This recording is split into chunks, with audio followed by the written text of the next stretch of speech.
I'm Emilio, and this is The King of Fighters, How Netcode Might Save Latin America. This will kill! He can cancel it! Oh, he can cancel it! He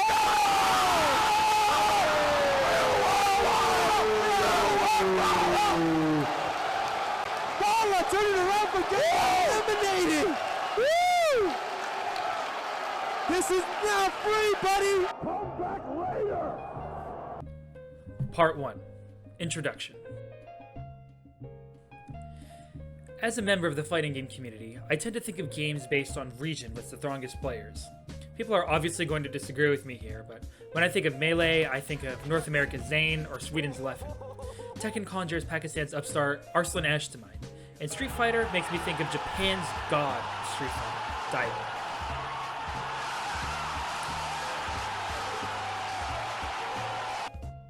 These games all have robust scenes in other countries, so it's hard to attribute a region to a game's competitive community. This is true of almost any fighting game. If I postured a region that defined a scene, someone else could counter me. Fans of Tekken could say that Japan has the most dominant region. Someone else would say that Korea does. But no game, and I mean no game, has a scene as ubiquitous in one region as King of Fighters does. To those in the FGC, when I say King of Fighters, the first region that comes to mind is always Latin America.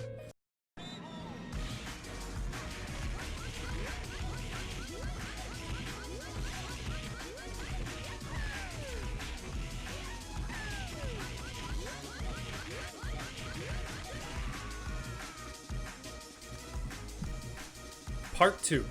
Just what is the fighting game community? Many of the viewers here may have a complete understanding of the FGC, but because I'm producing this video specifically for a class at New York University, I feel that it is important to provide a series of definitions of terms before every section, just because it'll help you understand better. Base stuff. FGC, it stands for Fighting Game Community.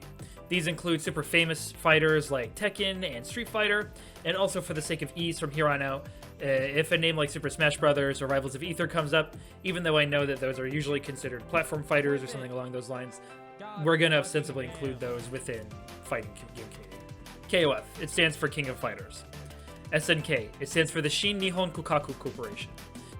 EVO, this is the biggest fighting game tournament. It's on rocky legs right now due to the community-shattering sexual assault allegations and issues that were revealed in the gaming community within the summer of 2020 and some years prior. But it still is recognized as the largest fighting game tournament. SSBM and SSBU. These are Super Smash Bros. Melee or Super Smash Bros. Ultimate, respectively. General FGC terms. Salt. When you lose, you are unhappy, and this makes you salty. This salt can also lead to the scrub quote. The scrub quote. When you say something salty during a moment that makes you angry, which is something that a noob would say. Noob. You are new to the game. This is a welcoming term or a very mean term, depending on whether or not you're actually a noob. Here are some quick gaming terms to those who don't know as much about games. Pirating. This is the act of stealing a company's intellectual property through the downloading or creation of a ROM, or the acquiring of a piece of IP through illegal means. ROM. That's a file of a game that lets you emulate it on a PC or anything else that's meant to run a ROM. Emulator. This allows your PC, or sometimes in the case of official consoles, to run a game. And the way they run the game is by running a ROM. This is dubiously legal, especially when it's done expeditiously outside of the permission of a company. But it's a staple of an online gaming community, and fighting game communities especially, because they play old school games that people still love, which we'll be discussing later. Online. Netcode. So netcode is a catch-all term for how players connect with each other when they meet online. Netcode can include whether or not matches are hosted on peer-to-peer, like for instance, my computer connects to yours, or through a dedicated server, which essentially means that my computer connects to a server, like a landing server, where your computer connects, and then our two computers interact on that common plane. And netcode can also include optimization of the code, so it can mean how well your connection runs in comparison to your peers based on similar connections. It can also be looked at based on whether or not the game is delay-based or rollback-based. This is a pretty broad term, but having a working understanding of the term is going to be pretty important. So let's talk about delay-based netcode. In essence, you press a button, the game's connection, if there's lag, may cause the game to pause as it waits for both of your inputs to register, which makes the experience very choppy. Rollback Netcode. This is like the sauce, and what will save, in my opinion, fighting games, in particular in Latin America. You press a button, and the game is always predicting what you'll do next, making the experience way, way smoother.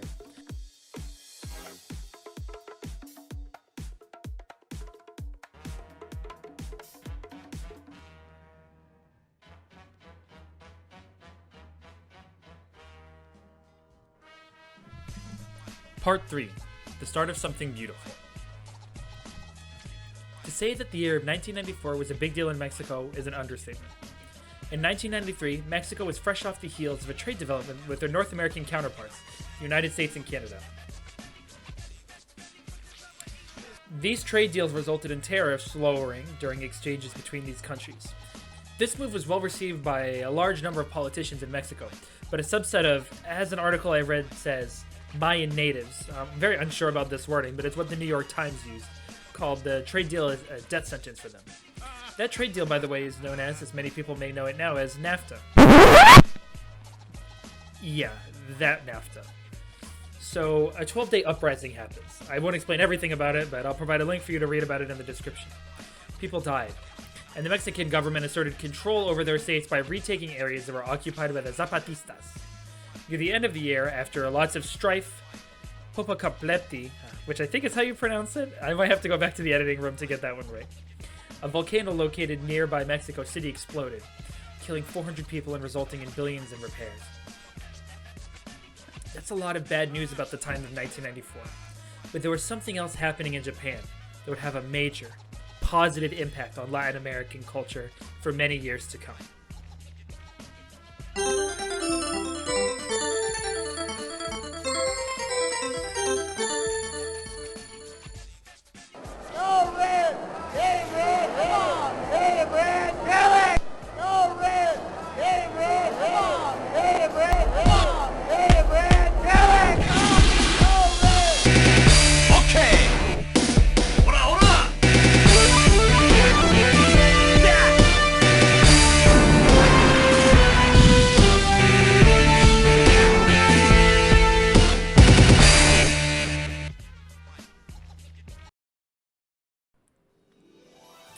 This game was Super Smash Bros. Before Super Smash Bros. Came out. Characters from SNK's other properties all came together to prove who the true King of Fighters was. On August 26, 1994, when King of Fighters was released, there was a torrent unleashed upon Latin America that I'm not sure the developers or anybody at the time saw coming. Now, in retrospect, we can actually see that Latin America, and particularly Mexico, was a strong place for games like King of Fighters to grow and explode in popularity. See, unlike America's growing market from home console ownership, which rose as wages slowly did, Mexico was suffering from 50% unemployment and low-paying jobs for many of its citizens, which didn't give them a lot of financial mobility. This, in addition to high tariffs placed on the Sega Genesis and Super Nintendo, meant that the consoles remained out of reach for many families. Instead of gaming being an individualistic thing that many Americans did on their home consoles, gaming in Mexico became a communal practice at local arcades. The young people flocked around the console, right here, a Neo Geo. Here's Kotaku discussing just why the premier arcade cabinet was the Neo Geo.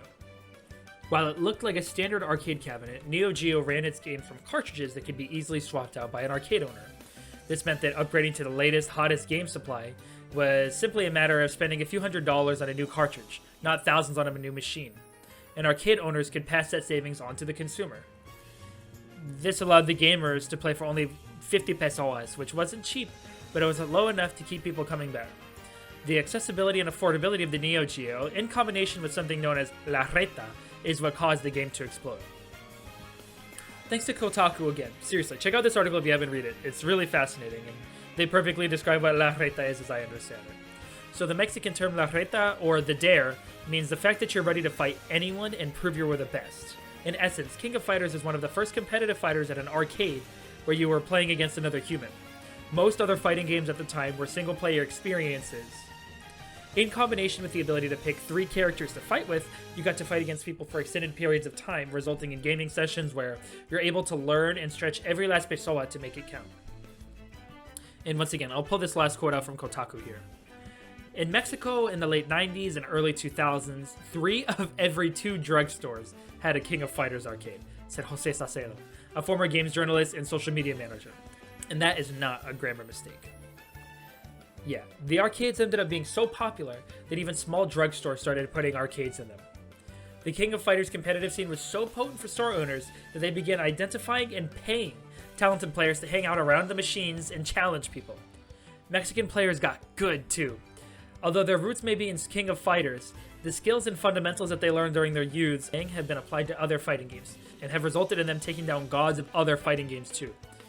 Thanks to MIT's Video Games Around the World, I can give you some placings with this quote here, but rest assured that the success is not just Mexico's, but Latin America's too. In the Mexican arcade scene, SNK's The King of Fighters has remained present since its release. In Mexico, the national sport is lucha libre, and if one were to define a video game as the national video game genre of Mexico, one could easily say that fighting games are this genre. For in Mexico, they have a whole subculture of their own. To this day, one can always find a couple Mexicans in the final round of international tournaments such as Evolution. Some of Mexico's champions are Cesar Garcia, also known as T.A. Fruitsy in 2012, who scored 5th place in Ultimate Marvel vs. Capcom 3. Antonio Medrano, aka Kusunagi. In 2010, they got 3rd place in Melty Blood, Actress Again. And Armando Velasquez, aka IGL Bala. In 2012, they got 2nd place in King of Fighters 13.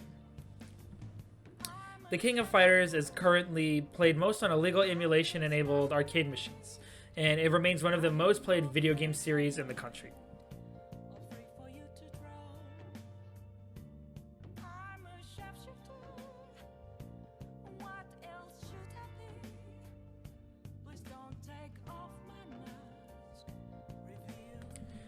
Part 4. The sad, unfortunate death of King of Fighters. Alright, so we've got a good amount of how King of Fighters rose to prominence in Latin America. The competitive nature of it, and the fact that the game is super cost-effective caused it to rise to prominence. So what would cause people to say things like these? Visuals were awful. The netcode is still terrible. They had a lot of characters, which was good, but everything else was kind of It could pretty much be counted on that a new game would come out every year. This meant that most arcades would be able to cheaply swap in games on their arcade cabinets until the time came for stronger hardware. The more eagle-eyed of the viewers will have noticed that the yearly releases stopped with 2010's King of Fighters 13, with the new release not being seen until 2016.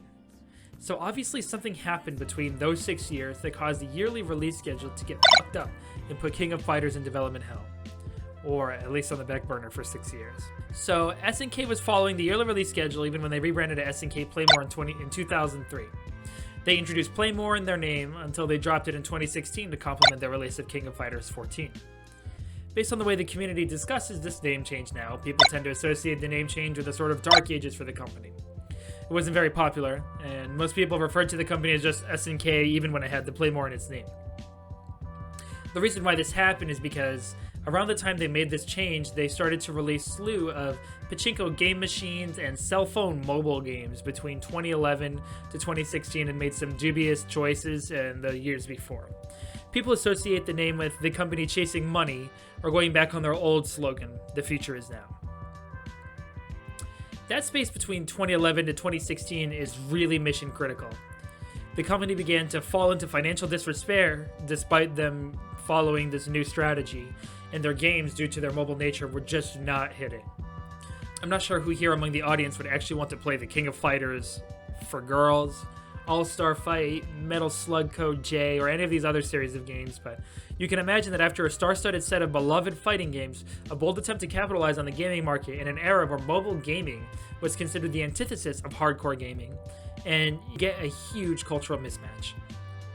SNK was already considered a hardcore gaming company full of very difficult games to play and master, and so their catering to a very casual audience was essentially suicide. To fans' tentative joy, Lido Millennium, which is a subsidiary of Leiyu Technologies, purchased the majority of SNK in 2015. The decision was met with a large variety of reactions.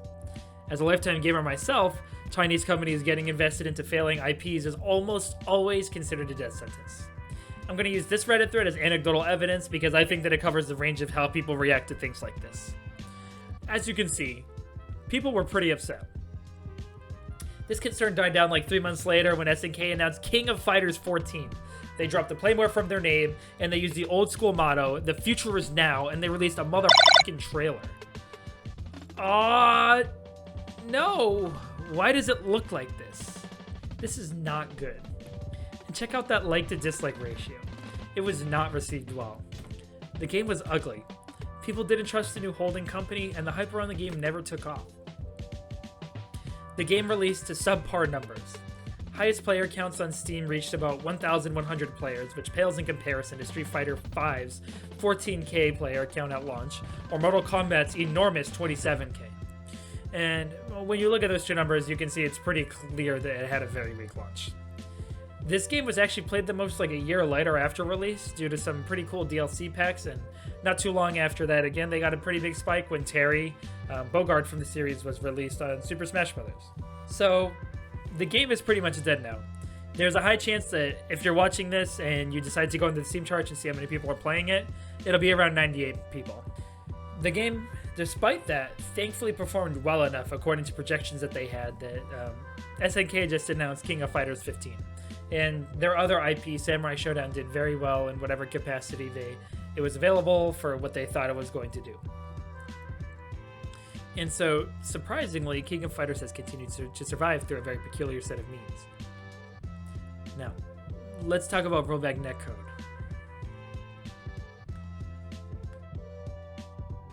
Part 5. Rollback Netcode. Hello from a different angle. One thing that I didn't mention in my discussion for why King of Fighters died is the netcode. King of Fighters 13 and 14 have notoriously bad online play, meaning that the only way that a game's community can stay alive is through in-person tournaments. Some of the most well-recognized games in the industry do not have good netcode, and they have experienced a reckoning during this new COVID era, because in-person tournaments right now are impossible to play. This has resulted in a number of communities for games dying. Interestingly, we saw something similar happen for King of Fighters 14 on release, which was way before COVID. Due to the poor reception of the game at launch and the controversy around it being purchased by a Chinese company, the pour online only aided in the death blow and made it harder for a surge of new people to play it. Even when people became super interested during events or during big moments like Smash Ultimate getting Terry.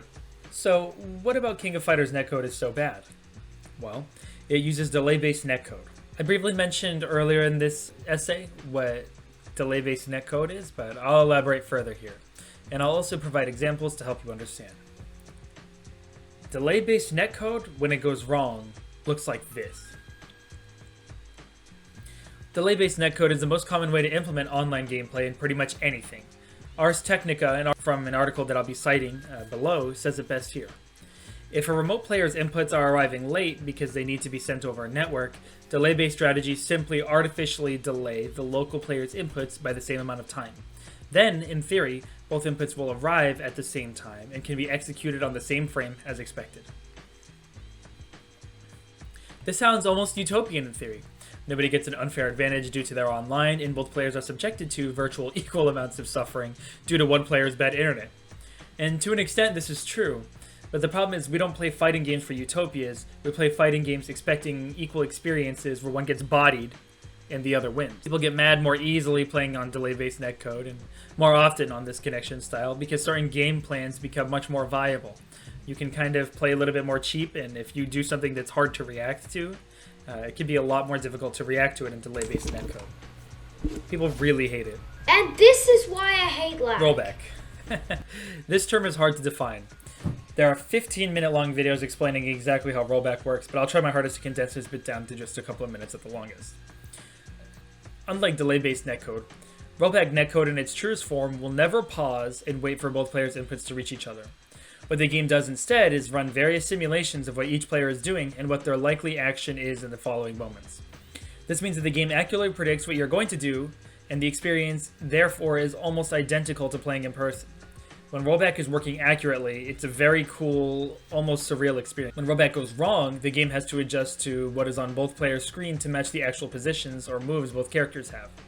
The way it does this is by rolling back the character's actions on the screen. It may look like the other character is teleporting or sliding around sometimes, but it's almost always better than delay-based netcode because timings are almost always the same regardless of what happens. This means in most important moments of your match, like for instance when you hit someone, your combo is not likely to be dropped because your timing feels the same.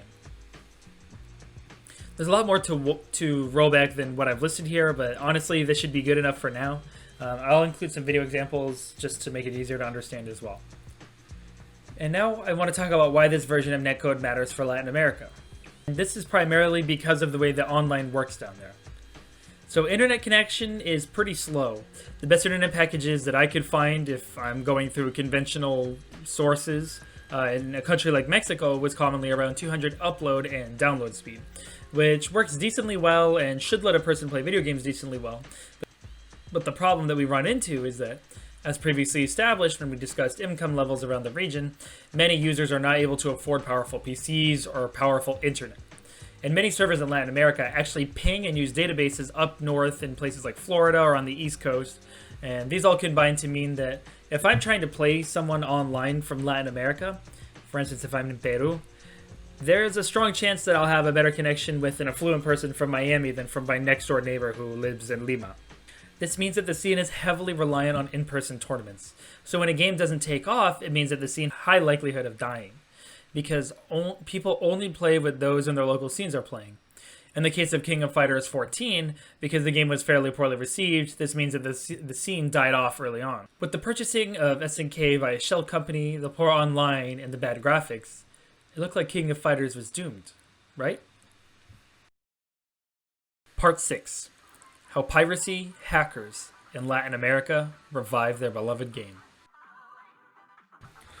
Let's start by talking a bit more about just why those Neo Geo cabinets were easier and cheaper to acquire than other cabinets, and why people weren't purchasing consoles.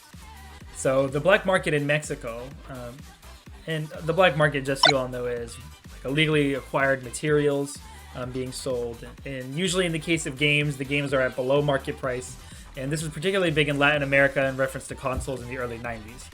And because of that, because consoles were coming out of Japan, Japan unilaterally imposed tariffs and made acquiring consoles much more difficult than in other countries. This problem is further compounded by the fact that the gray market, which is like a lighter version, obviously, of the black market, was also thriving. And the gray market is where materials that are legally purchased would be either modified or sold outside of legal distribution channels. And this could also vary in terms of how market price worked, but assume that the person who's doing the gray market is making some kind of profit. So part of the reason why King of Fighters remained so popular was because people began modding the cartridges illegally and adding what we know as now in the modern gaming era as patches to the game. Not everyone enjoyed the changes to the games, but sometimes you'd end up with a Street Fighter character in your King of Fighters game, and nobody really minds extra cool content. And these adjustments, alongside the yearly updates that SNK would give the game, meant that people would stay talking about the updates, cool experiences they had for themselves, and a bevy of other conversational touchpoints about the competitive scene. This is to say that ROMs, modding, hacking, and piracy really were the key to the identity of King of Fighters. When people weren't able to afford, the Sega Genesis or anything along those lines, people ended up flocking to the arcade cabinets instead and were playing these amazing games. So it should be natural then, but the people that have continued to keep the game's community alive are those whose behaviors mirror protesters. While people were awaiting King of Fighters 14, a product that ultimately disappointed them, Olivier Papassi and a number of other people were in the background figuring out the framework of legendary old-school fighting games, and then recoding them to make the online work in seamless rollback. This project ended up being known as Fightcade, which used GGPO rollback technology. Due to the fact that these old-school games are not demanding on computers and the netcode works so damn well, a large number of people were all of a sudden able to play King of Fighters and a variety of other fighting games that they hadn't been able to play in years. Tournaments started happening online again. Great players from across Latin America as a continent started uploading their friendly matches online to YouTube, and the community seemed to spring back to life. And so that is to say that despite the fact that King of Fighters 14 had just recently come out, people were playing the game that actually catered to their needs through legal means. The majority of the King of Fighters community is now located on Fightcade, where they can be seen duking it out with each other in chat rooms and online forums. Or that sentence may have been true a couple months ago, But now, after years of people playing King of Fighters on Rollback Netcode, the developers are finally stepping into the ring and making changes to the ancient game's netcode on the official paid releases. And this is an attempt to try and get people playing their beloved IP again. The community base has split around the official version and the GGPO version, but the thing that is certainly true here is that the power of a community to make a change is immense, and nothing can get between gamers and their absolute love for fun. Now that King of Fighters 15 has been announced, it is assumed that the new game will be released with rollback netcode and hopefully with better graphics. The latest announcement has over 250,000 views with just concept art, so we can see that goodwill has maybe been won back over and people are actually interested in the game. Maybe when the game is officially revealed, we'll have an inverse of King of Fighters 14 and people will finally rally around the game that they fought so hard for so many years. Maybe this one will be the King of Fighters. Thank you very much, everybody, for watching my video. If you made it through all of these, definitions and videos and this fairly esoteric topic that not a lot of people know about a region that is commonly overlooked, I really appreciate it. And if you're interested, subscribe, because during the process of this, I learned that this is something that I really love doing, and you may see more content from me in the future.